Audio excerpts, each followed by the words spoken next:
Shake your ass, show me what you working with. Shake your ass, watch yourself. Shake your ass, show me what you working with. I said shake your ass.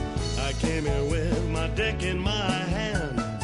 Don't make me leave here with my foot in your ass. Be cool, don't worry about how I'm ripping this shit when I'm flipping, kicking. Nigga, this is just what I do. Shake that ass, show me what you working with. Shake that ass, shake your ass, show me what you working with. I said shake your ass, shake it.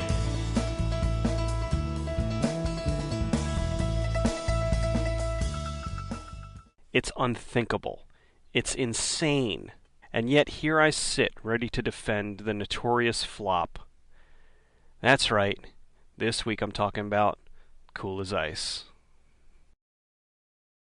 First, let me get this out of the way. This is not a good movie.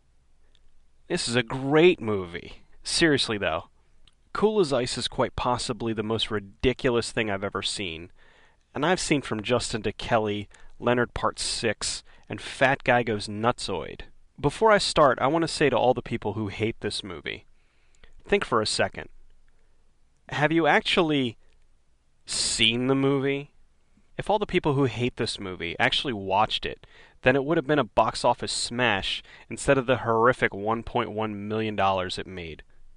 This is one of those movies that the default for people is to say it stinks, even if they've never seen it. Kinda like Gigli, except that Gigli actually stinks. I'm sure I'll get some shit for this, considering in my last video I badmouthed Hollywood for its lack of creativity and abusive remakes, when this movie really is just rebel without a cause for the Pepsi generation. My defense is basically this. Cool as Ice was created at a time when they weren't doing remakes every 5 minutes. Much like songs that have samples, it bothers me less when it isn't the norm.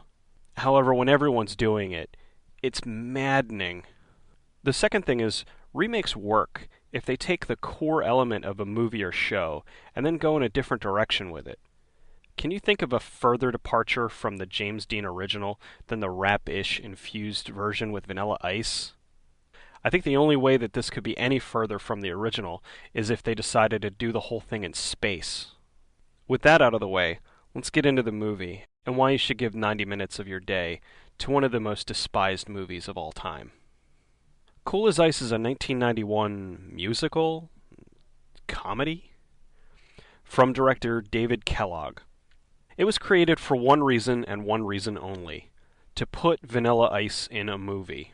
At the time when they started filming this, Vanilla Ice was quite possibly the biggest thing in the country, right up there with New Kids on the Block, Slap Bracelets, and Teenage Mutant Ninja Turtles. Speaking of which, that same year was when Vanilla Ice had the song Ninja Rap at the end of Teenage Mutant Ninja Turtles 2, The Secret of the Ooze. Anyway, by the time October rolled around, the country in general had moved on from Vanilla Ice, and the movie tanked hard. If it had come out earlier in the year, it might have been a massive hit, but as it was released just a little too late to cash in on the fad.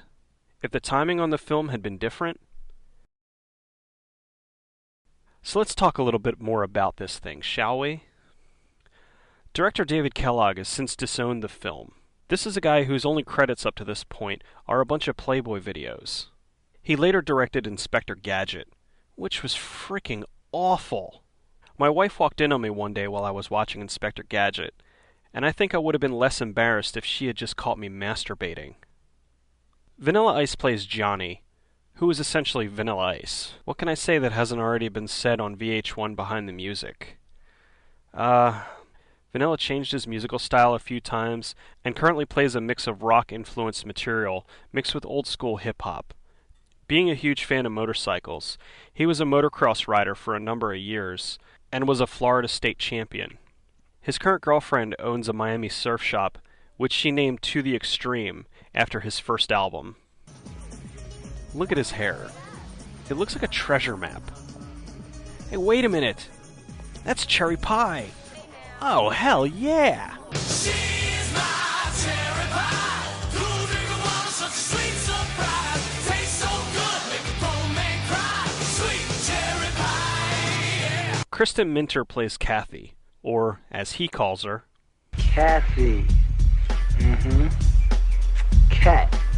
She's had very consistent work over the years, with her biggest hit playing Randy on ER. She's also been on CSI, Nip Tuck, and the kick-ass but overlooked Brimstone. The role of Kathy was originally supposed to be played by Gwyneth Paltrow, but her father convinced her to turn the role down. I'm glad he did, because she would have just fucked the movie up. Everyone's favorite TV dad, Michael Gross, plays Gordon, Kathy's dad. Most folks will think of him as the dad from Family Ties, but I also think of him as the excellent character Bert in the Tremors series. This movie is, how can I say it? I think batshit crazy sums it up pretty well. Vanilla Ice, Johnny, and his group of rapping motorcycle riders travel from town to town to perform. Where exactly they keep their clothes, personal belongings, musical equipment, and all that other stuff is beyond me. They travel into Honky Town, USA, and one of their bikes breaks down.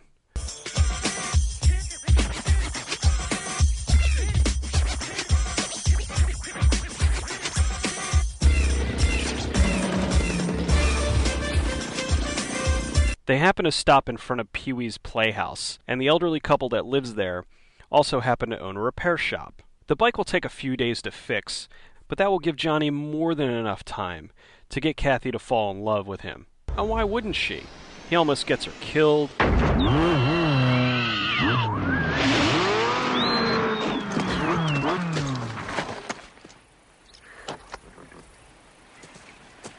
He stalks her, he steals her planner.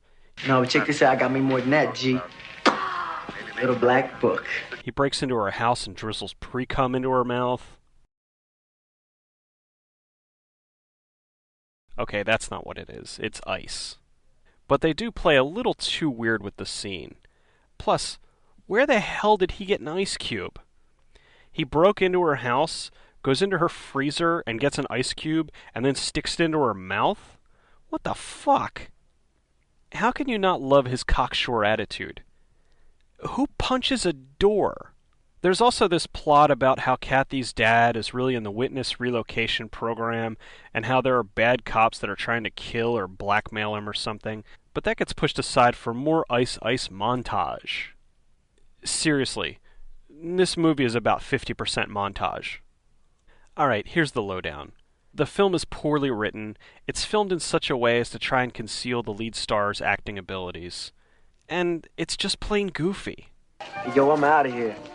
Where you going? Across the street to, Sling a Schlong. What? Words of wisdom. Drop that zero and get with the hero. Giant salt and pepper shakers? A peanut butter fish pineapple pickle mustard sandwich? Plants on TV? That's just crazy!